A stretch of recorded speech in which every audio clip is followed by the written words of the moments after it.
Орозо питир менен закеттин айырмасы.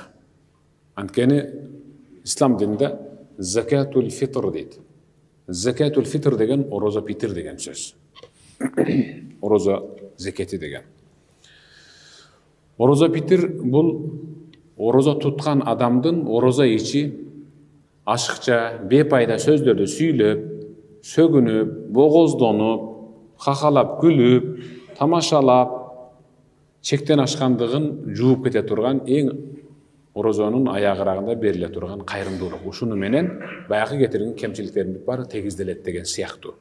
Же болбосо адам баласы намаз окуп атып, намаздын ичинде жаңылыштык кетирип койду.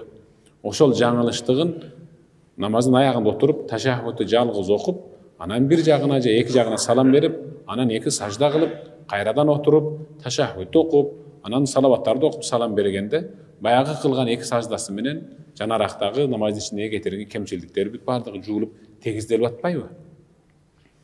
Орозо фитир дагы дал ушул сыяктуу. Орозо ичи баштан аягына чейин кетирген кемчилдигиңизди жууп кете турган бир акы. Эгерде орозо питир берилбей турган болсо, анда ал инсандын орозосу булут сыяктуу асман менен жердин ортосунда калкып, Аллах тараптан кабыл болбой тура берет дейт. Качан кабыл болот ушул орозо питир? Качан орозо питир катары кабылданат? Ал айт намаз окулганга чейинки чыгарылган орозо питирлердин баардыгы ошол кишинин орозо питири сыяктуу кабылданат. Айт намаз окугандан кийин